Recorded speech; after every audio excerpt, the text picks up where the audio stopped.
Good morning, my buddies. Good morning, Robbie. How are you? Boy, I'm good, mate. Thanks. Still snowing, but other than that, we're good. Morning, everyone. Charlie, you? Yeah, all good, thanks. Kev? Yeah, morning, bud. All good. Morning, chaps. Right, morning. Thanks right, for guys. inviting me No, all the time. We call it's just a game of two halves, and that's all it will ever be. We've got Kevin on today, who is a West Ham fan, but spends a lot of his time watching Elche in Alicante.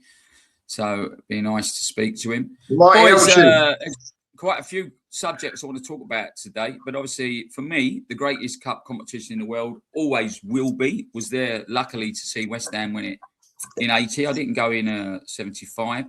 But for me, it's magical, like absolutely amazing. Did any of you go to the old Wembley? When you jump up, you could actually feel the concrete trembling. The concourse was trembling.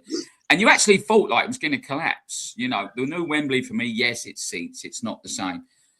But when I was a kid, you get up the week before, the teams would do an FA Cup song.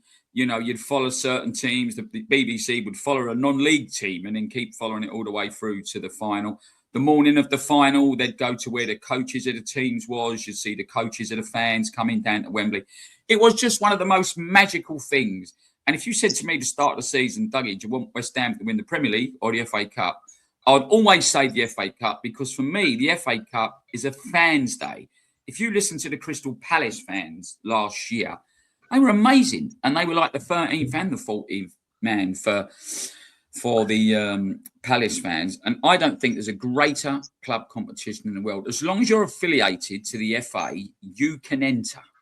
Now, there's nowhere in the world that does that. What's your thoughts, Charlie? Yeah, I mean, I love the FA Cup. Again, I kind of, being brought up on football in the 90s, the FA Cup was still a big thing. And, I always remember it didn't matter who was in it. Like, it just felt like the build-up started at like 9 o'clock in the morning and just kind of went on throughout the day, how the teams got there and everything else like that. And I've got some great memories of the FA Cup. And I think most of my memories are not even the games where your team wins it. It's like the early rounds. It's that's some great games. Like Villa Park as a semi-final was always a great venue. I don't know why. There was just something quite magical about it. And but yeah, I always loved the FA Cup. And I don't quite know when it started to drop off. I really don't. But I still think it should be a major thing still. Robbie? I think I can answer that, mate. Hold on, Kev. Let's go, Robbie. I love it. I still do. I'm lucky enough to have been to a final and seen us win it. It was at the old Wembley and all when we beat Villa, and I was with my dad and my uncles and that. Great day out. And it was the whole day. As a kid, I remember, was on whatever channel it was, BBC or ITV, flicking between them, and you had Saint and Greavesy, and it was a build-up. Once they start moving kickoff times to 6 o'clock and stuff like that, you start losing interest. I used to watch every final, but now I couldn't tell you if we're not in it. I might watch it, I might not. So it has lost. The cup hasn't lost its magic. I think it's just the way it's done now. Kev, sorry, mate, to interrupt you. Yeah, no. I mean, it's Robbie. If you remember the It's a Knockout, you used to get that as well, didn't you? The cup final day, It's a Knockout. It was and you're right. You used to switch backwards and forwards. Des Lynam on BBC, Frank Boff, Saint and Greavesy, Brian Moore, and it used to be great. But the point that Charlie made, for me, the cup was devalued when they allowed Man United to not play because they went to South America, didn't they? Playing in the Club World Cup, and they said you don't have to play in this year's competition. I think for me, that's when it started being devalued. And like Robbie said, the kickoff times were 8 o'clock last night, Liverpool-Brighton on a Saturday night. I think it's wrong. I agree with you, Kev. It's still magical, but not like it used to be. I mean, it used to throw up great results. It still does throw up great results. I remember Southampton beating Man United, Sunderland beating Leeds, and the great cup final, Sunderland. When Alan Sunderland scored the winner against United, 2-0 up, 2-2, 3-2. Coventry. It's great cup finals. But I think it has been devalued. Certainly at a professional level. Ev, I disagree with you entirely. Look, Sky's come in. None of us like Sky. We all wanted to sit there. We said this last week. Your old man doing the pools 3:00 on a Saturday. Unfortunately, just like everything in life, like times have changed. Kickoff ties have changed, and it just brings in more money. And the more power we've give to Sky, now TNT, now Amazon, now Netflix. We're just going to have to accept that we're probably going to have games on at 1:00 in the morning soon. You know, someone told me recently that it cost you 142 quid a month if you wanted to watch all the Premier League games in a month. But let me just read the scores out from yesterday, boys. I didn't watch any games yesterday. Burton lost to West Ham 1-0. Shock of the round, I suppose.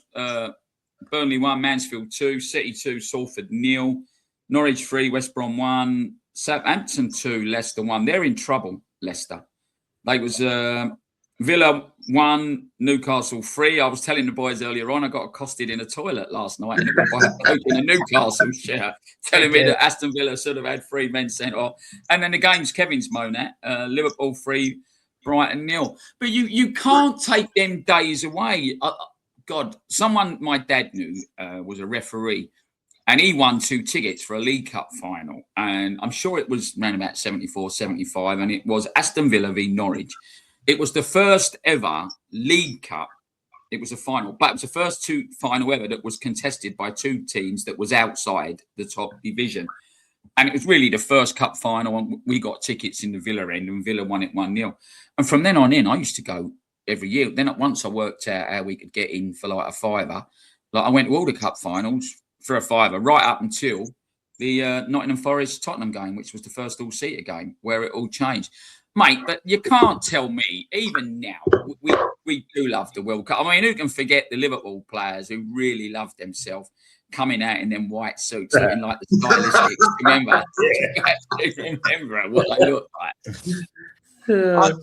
The thing is, I think one of the other reasons I think it's devalued is the amount of teams in Europe now.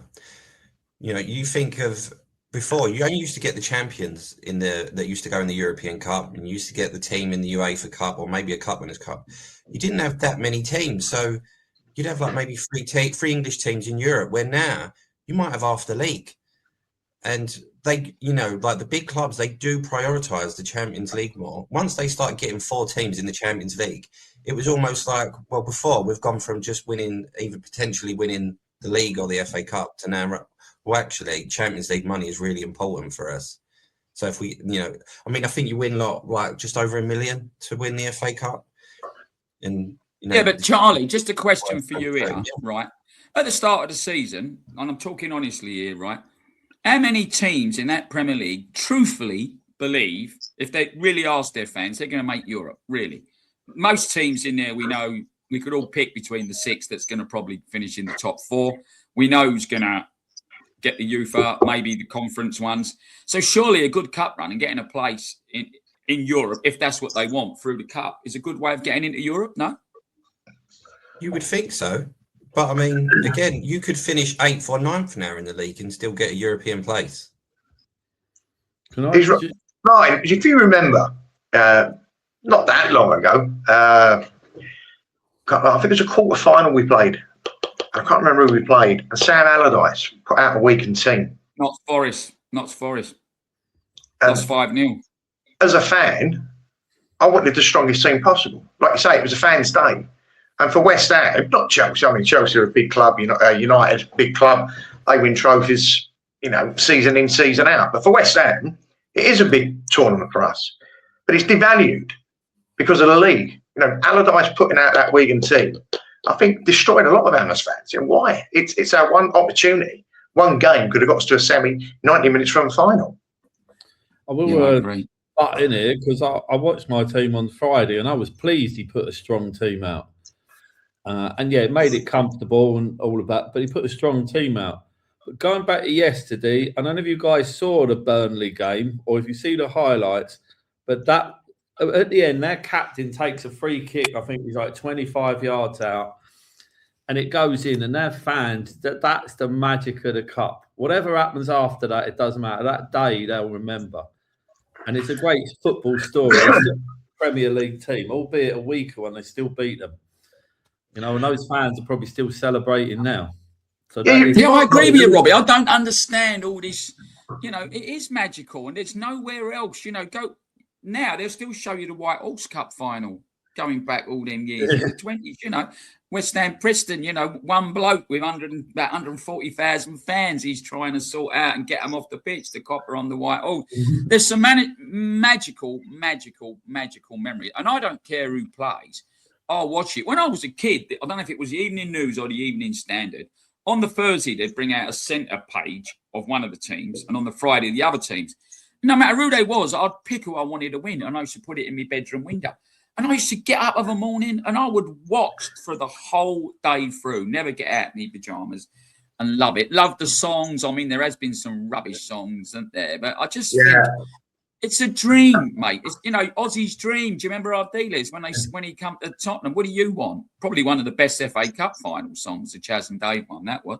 But they said, "What do you want?" He went, "I want to win the FA Cup for Tottenham." We should not devalue it, mate. It's our history. It is our history. No, we shouldn't. You're right.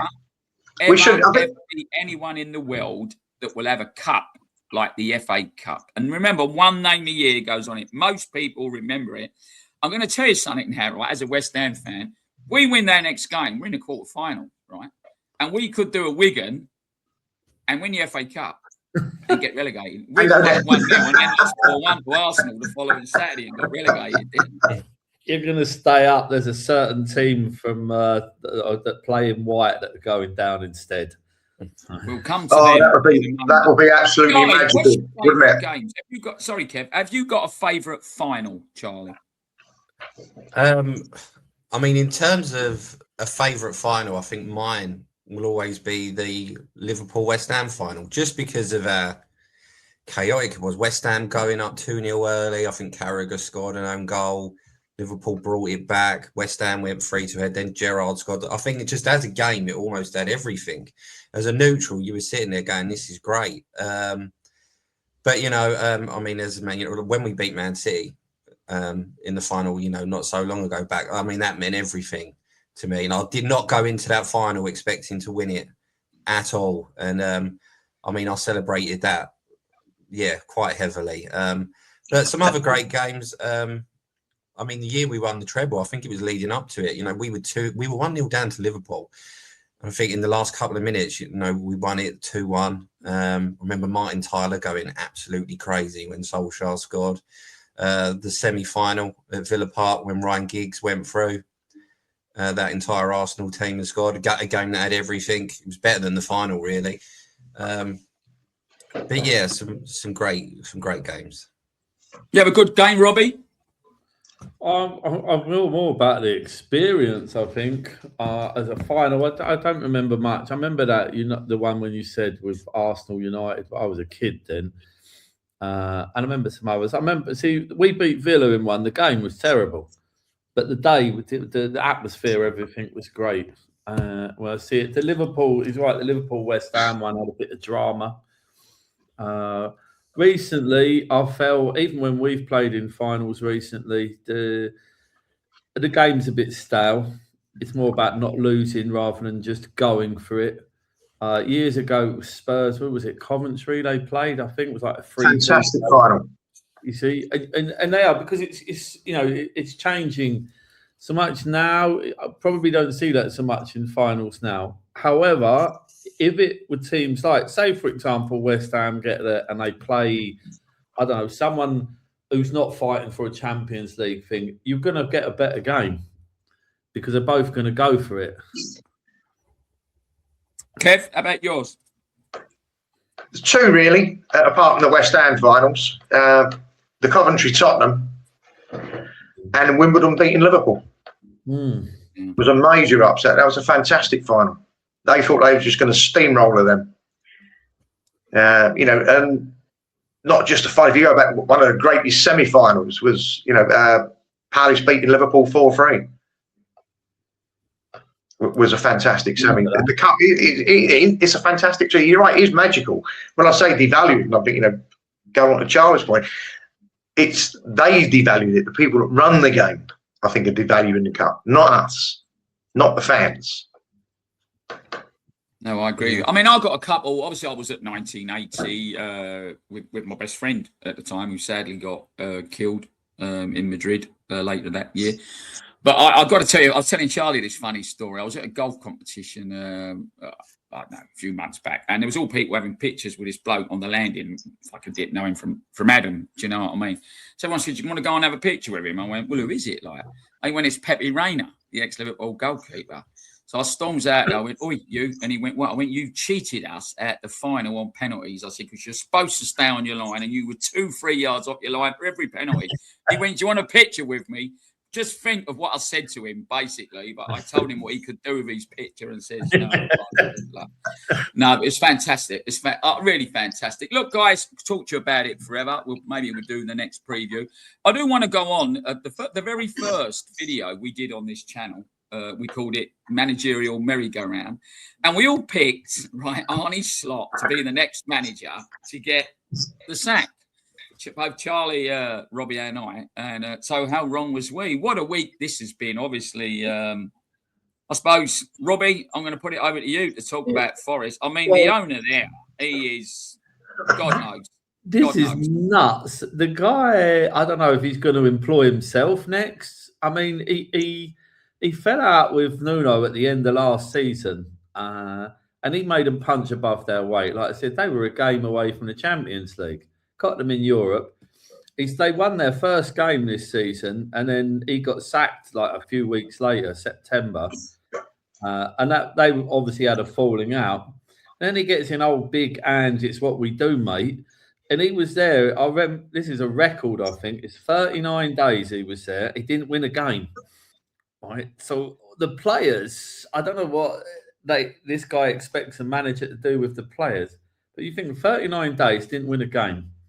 So then they sack him and they get in Sean Dyche. Now, we know Dyche's going to be tough, defensive. And he hasn't obviously pulled up trees there because there's something wrong with the squad. But he's been there and he had 6 wins. He's got something like a 33% win rate I've looked at. I might be wrong, but that's what I've looked it up. And then he's booted him and he's pulled in another guy. Now, the team, the players must be thinking, we don't know what we're doing from one week to the next. All your tactics have changed. That the motivation, the way they speak, all of that, it's chaotic. It's like when you play in the school playground and you pick the players, and then it's like the good ones you win, and when you're left and you're, oh no, I've got a bad one today because you're not picking or whatever. It seems a bit like that. And one thing I noticed with him, when he sacks a manager, the manager he employs is already out of work, so he doesn't have to pay any compensation to another club. So I think it's a chaotic way to try and run a football club. I agree, Charlie. Charlie, Spurs, do you want to tell us who's took over? Charlie sent me a quiz the other day, and it says it was a BBC quiz. They must have brought it out. Name your last 10 Spurs managers. And I've got to tell you, mate, they've had some fantastic managers. So, Charlie, take it away with a new manager, and you can name the last 10. I'll write it down. Yeah, quite a shock, really, in Igor Tudor. I don't think many expected him to be the interim until the end of the season. I mean, in terms of his managerial career, he's not actually managed a club for more than 50 games. I think the best was when he managed Marseille, and I think that was about 48 games. But he's kind of been a bit of a stopgap manager until the season ends, and then they kind of bring in a main one. So it'd be interesting. His first game will actually be a North London derby. Which Tottenham could really do with a result. I mean, I kind of remember Igor Tudor as a player, really. I remember him being at Juventus for a while, but as a manager, I couldn't really tell you much about his style or anything else. It's certainly an interesting one, and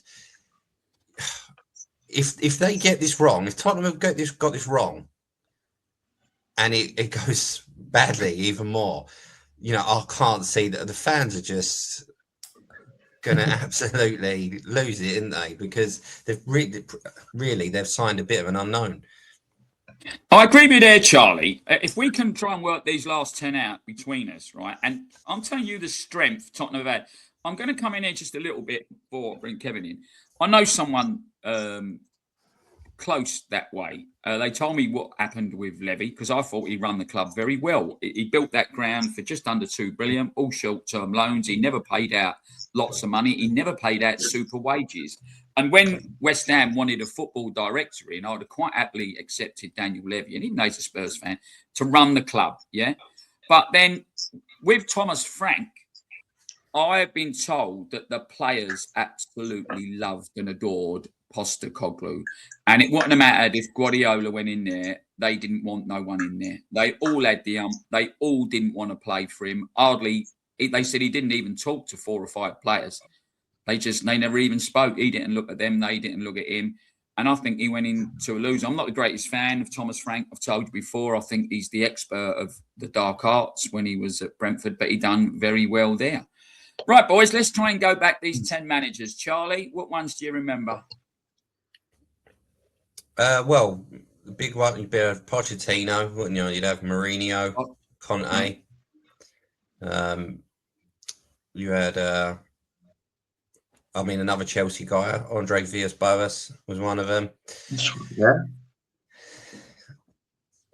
I got 7 down here.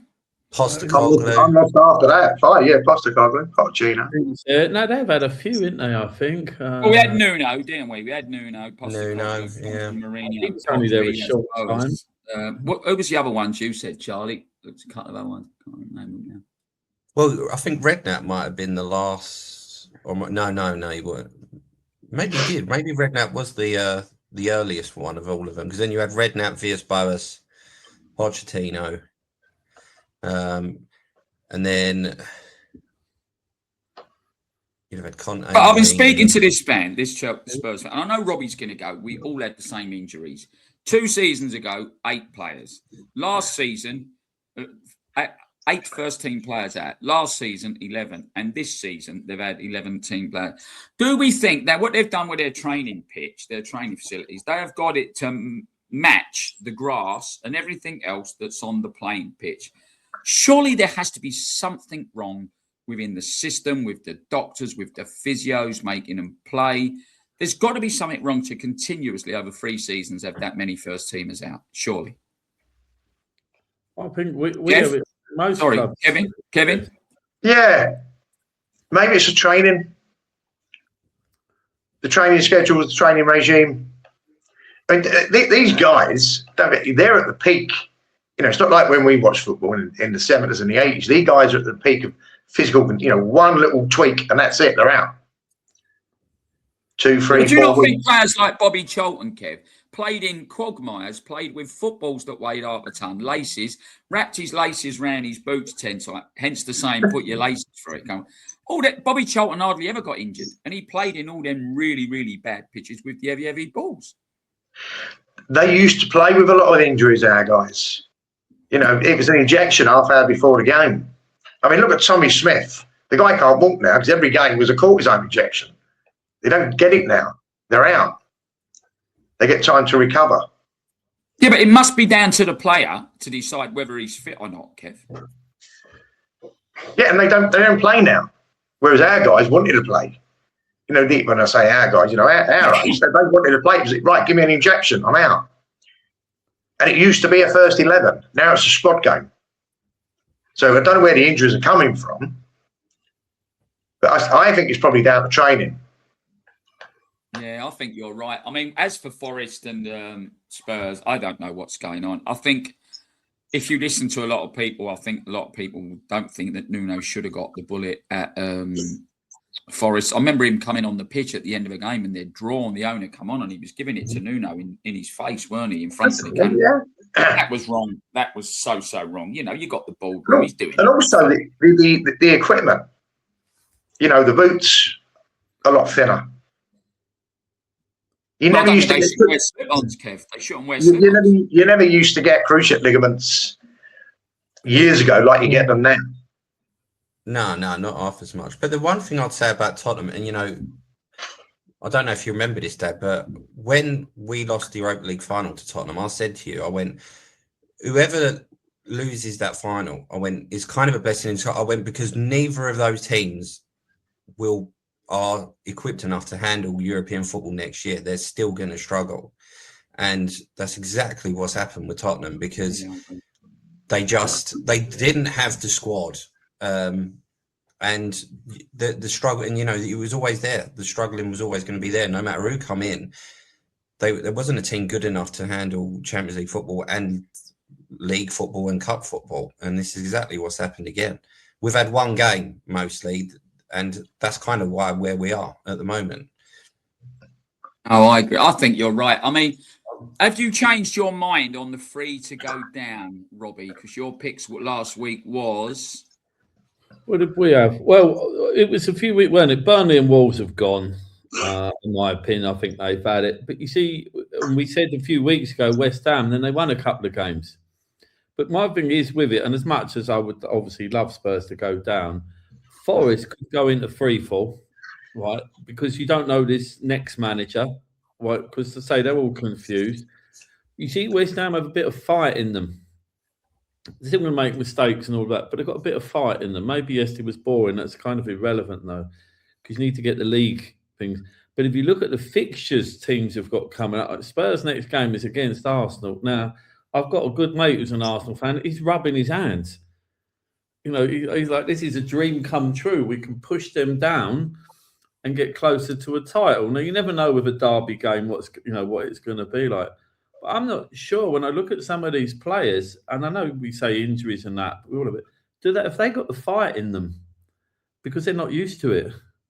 And I agree. I just think Forest will probably... Palace is struggling to win anything. And that's probably with the manager going. I think Forest, if this new guy comes in there, he's going to need a few weeks to get it going. It could be too late. No, I agree. Kev, who do you think is going to go down? My 3 were Burnley and Wolves, I think, are gone. And I was going with West Ham up until Forest sacked their manager. I think that's done us a favour. Yeah. And I think I'm with Robbie. I think they're going to go into freefall. You can't keep changing. I mean, a couple of years ago, Elche, we had 5 managers in the first 6 months of the season, first 5 months of the season. We had more managers than we had points. You keep doing that. There's no stability in the club. I think you sent Forest down doing that. No, I agree. Charlie did a bit of research for us, Kev, on what leagues around Europe and who gets rid of the managers the quickest. And believe it or not, Charlie, you said that it's the Championship where most managers get sacked quicker, didn't you? Well, they reckon the Championship is quite volatile. They reckon the average lifespan is less than a season, which is roughly the same as, I think, the Italian league. That roughly the average lifespan is about 35 games of a manager. Really? In the Serie A. In Serie A, yeah. That's like the average. Spain ain't much better with 39. Like roughly average 39 games. Bundesliga is a bit better. But saying that, across the 48 leagues, they reckon it's like just over a year for most leagues. So I think it just goes, it's not just the Premier League. It's kind of, a football problem in general, especially across Europe. I mean, we say the average lifespan of a Premier League manager is 2.5 years, but I think if you took away Guardiola and Arteta, who have been there for quite some time, and just add the other 18 teams, it's probably less than a year. I've got a question about this. And so a lot of these things, do you think it's because, obviously, the chairman panic, right, for money or whatever reason going down? But the other part I'm kind of leaning towards is half of these managers probably shouldn't have been appointed. Did they panic appoint them like, oh, shit, give me that guy quickly? Like he's just done at Forest. Who's out of work? Right, he'll do. He didn't do a lot of Wolves, did he? Because they were at the bottom, but he'll do. And it's a stopgap rather than thinking, does someone fit your club? Or your... I think that what we've seen with a couple of coming in, Lopetegui at West Ham, Kevin thinks that Lopetegui wasn't given a fair crack at the whip. Charlie was glad to get rid of him. But I think, Robbie, you hit the nail on the head a while back, Robbie, when we were talking. It's about styles and systems. And I don't think players can... Man United just could not seem to get the 3-4-3 that Amazon wanted. Maybe he didn't have the players. And then we had the same thing with Lopetegui at West Ham. He wanted to play the same system with wing backs. But you've got to have two good wing backs. You know, PSG last year, probably the best wing backs in the league. Both the Palace wing backs were absolutely magnificent in the FA Cup final last year. I think one of them scored, Charlie. One of them crossed and the other one scored. But I think changing systems, if you've got a defensively inclined manager and you bring in another, you've got a chance. But what happened with Amorim, and bearing in mind, everyone in Europe wanted Amorim. You know, West Ham wanted Amorim, there was others wanted Amorim, and it just didn't work out. And I think systems, you are right, trying to implement systems when there's 13, 12 games left in the Premier League. I think that is a bad thing to do. And if you wanted, like when Kevin talked about Allardyce earlier on, if you want a manager to save you, West Ham did it twice when we signed David Moyes twice. You'd probably say Moyes, Dyche, and Allardyce, wouldn't you? Yeah. They'd be the managers you'd pick. So it's very interesting. Guys, Kevin brought this to my attention and he says, why don't you guys bring a show on this? And it's been absolutely fascinating. I've been looking them up. Who is the greatest football commentator ever? I looked up the very first live. It was a radio. It was in 22nd of January, 1927. Now, this guy had a right posh name, but everyone called him Teddy Walcombe. And the very first live TV broadcast was Arsenal v Arsenal Reserve, 16th of September 1937. If you listen to a lot of BBC World Radio, so many soldiers abroad like to listen to games. It's really weird, and you don't believe, you know, what it does for morale and everything else. And I just remember, if you go really the 66 World Cup, Kenneth Wolstenholme, and all of a sudden, I was only 4, I didn't see the game, you know, there's people on the pitch, they think it's all over.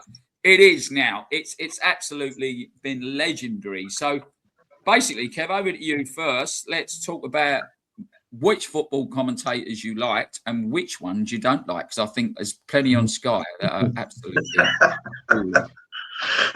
Yes, going back, you know, I think one of the greatest FA Cup ties for me was Arsenal-Sheffield Wednesday. I think it was 79. I think they went to a 3rd or 4th replay. And he weren't on the TV, it was on the radio. Peter Jones used to commentate. And his grasp and command of the English language, you built pictures in your head like you were there, like you were at the game. That commentator, it's so important for me to have a decent commentator. He knew what to say and when to say it. And old school, David Coleman, Brian Moore, Barry Davis, they knew what to say, when to say it, and how to say it. Today, you know, my pet hate is Sam Matterface. I have to turn him off. I can't listen to him. It's like a love fest with United. John Motson, another great commentator. Hugh John, we've done a lot of the Midlands games. I think he commentated the World Cup final for ITV when we won it. So there's some real good commentators. And if you get a decent commentator, he will paint a picture in your head, close your eyes and you can visualise the game. Funny to say that, you know. Sorry, Kev, I liked Stuart Hall. I know, like, he ended up getting locked up for something, but you are right about radio. When they first started broadcasting on radio, people didn't understand where the ball was. And I love English language, man. I'll read a dictionary, I'll look at words I don't know, learn them. But I like where sayings come from. And the saying back to square one, when they started broadcasting, people didn't know where the ball was. So what they did is they split the pitch into squares. And the penalty area was square one. So, like, if they said, oh, he's passed it back to the goalkeeper, back to square one, so they could open the Radio Times and see where the squares were all over the place. But I love a radio commentary. Jonathan Pearce's against Argentina when Bergkamp scored. Holland, they knocked him out after Argentina had knocked us out the World Cup. And it was goodbye, good riddance, disgraceful scene. I love Pierre. Who was your favourite commentator, Charlie? I think for me, growing up, I liked Clive Tildesley because Champions League nights was, you know, you only really got to see him, listen to him on the Champions League. 1999. Charlie. Yeah, He did that, didn't he? United in 1999. they always score. Yeah, and yeah. I mean, we kind of had Martin Tyler always on Sky and stuff, but I mean, Clive Tilsey. I remember I didn't mind Jim Beglin, who used to commentate with him. I mean, he had Ron Atkinson before, what he did. But he had David Pleat or Jim Beglin. I just couldn't stand David Pleat. Listening to him, he got right on my nerves. But there is a commentator. I mean, as a kid, I kind of knew him more for the boxing commentator, but he does it on Sky, does football on Sky now, and that's Ian Dark. Yeah. I always thought he was a great commentator. You could always feel like he was the passion, and he always got you going, and like he knew what he was talking about. And like I say, Jonathan Pearce, but more radio. I think he had one in Euro 96, Dad. I think when we knocked out Spain, I think he went on a bit of a rant celebration one and all. But I mean, I like listening to all the old football games. I always thought Brian Moore was a good commentator. But yeah, like match of the day, you had John Motson. Was it Tony Gubber? I kind of liked him. Yeah, he used to front them. Yeah. You remember Jonathan Pearce when Gascoigne scored against Scotland, and he lobbed it over Andrew's head, didn't he? Jonathan Pearce went into one.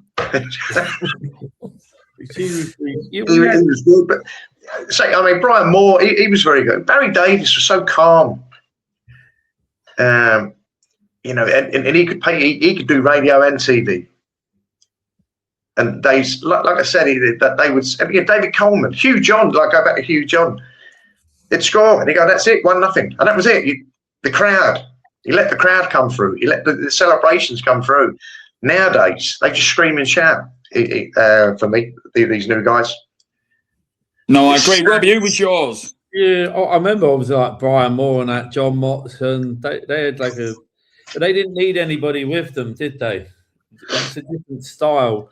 I do think that Peter Jury was quite decent, and the Sky one, I remember when it was first on, Martin Tyler with it. It is hard to. I think now there's so many co-commentators that I don't know. Kev mentioned David Pleat. Well, my dad used to do the same thing. Get him off. I can't stand him. I'd rather watch it in silence. I just permanently. I couldn't stand the bloke. Right? Get him off the screen. So you grow up doing the same. I've got one now that Karen Carney or whatever her name is. If she's on, I will look for another language. I can't stand listening because I don't. And it's not this woman. I don't care about that. It's the fact she's not saying anything. Like sometimes now they start talking about what a geezer had for dinner last week or whatever. And you think, I don't care about any of that. So I think you're right, Robbie. And, I think there's a lot of, maybe it's because people demand it. I don't know. I don't like it. There's too many stats. Mm-hmm. It's I always played that pass before. I remember they just bamboozle you with stats. I just want to watch the game. I will say it's like loads. Yeah. And it's like they've got look at boxing years ago, weren't it? We had Barry Carpenter on BBC, Reg Guttridge. We had Dan Maskell at the tennis. We had Whispering Ted Lowe with a snooker, Peter Alice on the golf. They was all brilliant. But what you just said, Kevin, hit the nail on the head. They knew when to talk. And if there was something important coming along, you don't want to hear them. You don't want to hear the commentator something. We're getting ready for a free kick. Leave it. Just play it. And I think which brings us to the second part of commentators, which is ex-footballers coming on as co-commentators, analysts, whatever you want to call it. I certainly don't think you should be commentating on your own game, a bit like Neville, who's a Man U fan, Alan Smith, who's an Arsenal fan. I don't think they bring a lot to the game. Jamie Carragher, Sky like to put themselves up as the be-all and end-all, and they got rid of Matt Letizia over the Black Lives Matter thing and his COVID comments. Jamie Carragher spits in a kid's face going down the motorway, and he's still there. So, they're not the be-all and end-all. Fired. So do you think we should have? I love Ian Wright, which is something I must bring to your attention after this, which is something that's gone on in the week, which is I need to talk to you about. But someone said to me in the week there shouldn't be female commentators on male games. For me, if they're good enough, they're good enough. Yeah. Andy Townsend. Remember Andy Townsend? Oh, he was a great one. He's fantastic pundit. Very knowledgeable. Says what needs to be said, and that's it. You see, some of them, when you're right and you mention ex-players, like if there's Martin Keown on a game and it's Chelsea, he hates Chelsea, and that's fine. That's it was a rival team. But it's a pointless commentator because they're not going to say anything about the game. It's just your point of view. Like if us four are watching an England game, we're going to be only positive about England. You're not going to say anything. You're not going to care because it's a rival team.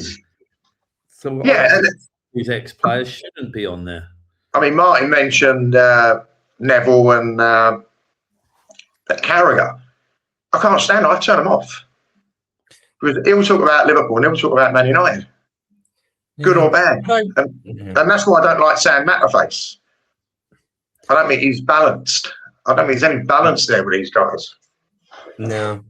There's a guy on the BBC, and I can never remember his name, but I really like him as a commentator. But I think with ex-players, I mean, Andy Gray, he used to get, no matter who scored, he would get excited, and then he would tell you about it, and he would explain what was going on, and stick that in the top drawer, wouldn't he? And yeah, like I mean, at TNT at the moment, they've got that Darren Fletcher and Ali McCoist, which I quite like. I think Ali McCoist, absolutely, Ali McCoist is excited about it. He gets excited, and as he's talking you through it, and you're like, yeah, you want to listen to what he says. Some of them, yeah, I mean, like Martin Keown, he was so boring. Go back to Ali McCoist, Charlie just mentioned. If you closed your eyes and listened to it, you're there. You can visualise what's going on. Yeah, you can tell he really loves what's going on, and he loves watching it and explaining it. And that's the thing. But what you want from pundits more than anything, you want their perspective from someone who's played the game at the professional level. So they can, they'll talk you through it, and they might say something where you go, I never noticed that, and that's kind of what you want, not more bias. I mean, Sky, I think, a little for like the drama. I think it's turned into more like they just want people on there where, people get clipped up and talk about it after. They're more talking about their reaction and whatever else than the game. No, absolutely. I agree. I think there's too much analysis. I also think they shouldn't have that referee. Is it Dermot Gallagher that got on there? Some of these live games now, he gives his opinions, and it's just wrong. It's just so wrong. I want the game to flow. I mean, like you said, Kev, when I was a kid, like Brian Moore on one side, David Coleman, weren't it, or Barry Davies doing the FA Cup, you switch it over. And I've had times on here when the TV's on, the picture's on, and I'll try and get a radio commentary in the background when I'm like trying to get them to link up is a different thing. Guys, I need your opinion really, and you say what you like. Obviously, none of us are misogynistic here. Do you think women players, ex-pros, or anyone that's involved in the game that wants to be there and give their analysis as a specialist, an analyst of co-commentating, should we have women commentators on the men's game, Robbie? I think it's more about, it's not whether they're female or not, it's what they say. I told you, like that Carney, she's on there, I've got to switch it off. Doesn't make any sense. I think it's quite difficult for someone, like Charlie said there, who hasn't played that game at that level. I do think it's quite hard. When you've watched your team in an FA Cup or you've played in a Champions League final or something, so they command a bit. They've played it regularly at the top. So I do think it's quite difficult. But some are quite insightful and quite. Sometimes I hear people think, that's quite an interesting point. They follow the games. I've got friends that are women that go to games. They know just about as much as football as we do.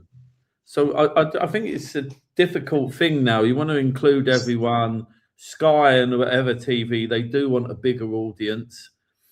The women's game is growing as well. I just don't like the comparison between the two games because I think they're different. I'm not saying one's better. I just think they're different, and I think that's when it doesn't work. But they should just. I agree. Giving out knowledge or your opinion as well. No, I agree, Kevin. It doesn't matter if you're good at it. If you're good at your job, you get the job. Yeah. There's a lot of men that I don't like watching. Neville, Carragher, Michael Owen. I mean, he'll send you to sleep, Michael Owen. Oh, good player. He was a good player. But then, I mean, Alex Scott, she's right. I don't mind Yeah. Karen Carney. You don't like her. Yeah. I can stand that Eni Aluko. You know, and Kev, don't bring her up in a minute because I want to finish with her if we can. Yeah. Charlie, Oh, you and yeah, one of the okay. commentators. As long as they know what they're talking about, I really don't mind. I think, but it's commentators that are boring, you know. And I think, but like you've got to be insightful, and you've got to like want to bring something to the game, and you know, show us stuff that maybe we're not seeing, you know, and that you're seeing, and why they're doing that on the pitch or why they're standing there. So it doesn't really bother me. I mean, there's a lot of male commentators where I'm like, oh, I can't stand this guy for love nor money. Like Michael Owen says the most stupidest things sometimes. And I'm just like, why are we still having him on? And like, yeah. But as long as they know what they're talking about and giving a good explanation of things and coming across well, it's about coming across well. Like Micah Richards comes across well. He's very bubbly and energetic and things like that. And I think that's why kind of people like him. Like Roy Keane doesn't, you know, a bit moody and stuff, but he says things that are funny and things like that. And, you know, with these women commentators, it's fine as long as it's insightful and, you know, you kind of want to listen to what they're saying. I don't have a problem with it. No, I agree. I think if you're good enough, whatever you do, you should be able to do it. Like Kevin said, like Scott, I think she is absolutely fantastic. Gabby Logan as an anchor, I think does a really good job. Yeah, I just think, you know, that you are right. We're coming into a time where you've got to have more women on. I mean, I went to a women's game down near where you are, Kev, somewhere at the start of Mercia. And I think they play, I can't remember, I think it was Japan, I think. And that was fantastic. There weren't a trainer on the pitch all game. We won 3. I couldn't believe how fast that Laura James was until you actually see her live. They could give someone 10 yards and she could catch them up. And it was a great game, a really good. When one of our players went down, winded, the one at the back, the centre back, Jesus Christ, she's about 4 foot wide, and she went, get up off the floor, don't bring the trainer on. And it was a pleasure to watch. And if we could have got tickets for we went on the Saturday and there was a game on the Tuesday. And when we went to go back on the Tuesday, it was sold out. Right, guys, there's a bit of a chamozzle going on, still on the same subject, really. There was a young black girl who used to play, I think she's the record cap for England, Eni Aluko. And she's basically reignited a war of words with Ian Wright this week. And she's basically saying she's not getting enough work because Ian Wright did a load of the women's Euros. And he didn't say, no, I won't do it, get Eni Aluko on. And she's basically said that he's stopping her getting work and there's male pundits dominating women's football. And she's saying that, well, you know what card they're trying to use. I remember watching an England game when we had to win. And on the side of the pitch, wrapped in a St. George's flag, was Ian Wright. Not a middle-aged white man, Gary Neville. This was a middle-aged black man. Ryan there, ran up. And I love Ian Wright's enthusiasm. And his passion. Do you think it's right the other way round, that we should have male pundits on women's games? Or is this Eni Aluko just looking for any excuse? Because basically she's not getting any... I think that she's too much trouble and she's not getting booked anywhere because people just don't like her. Did you see the Simon Jordan's takedown? No, I didn't, no. YouTube it after. He took her down. He basically said, you're entitled. You think you're entitled. You think everyone else should work around you. He said, you're not insightful. I don't think you bring a lot. And I don't think you're good enough. And he told it, you know, he said that to her face. So watch it. It's really good. I will do. What do you think, Charlie? The reason why they have Ian Wright commentating on women's football and not, you know, Neville and Keane and Carragher and all these is because he actually watches women's football and is a big advocate for it. Like, and he is a big personality and everyone knows him. Everyone knows Ian Wright already. So that's why they always have him there, because he actually watches the game. Most of us don't watch women's football, if we're being honest, but he does. And he understands what the players are going, like, talks about the players and how good they are and this, that, and because he watches it. So why not have that? Because he might draw some people over. Go, oh, well, I'll listen to what Ian Wright says. Yeah, I just think she's being entitled and trying to be relevant by causing a bit of a...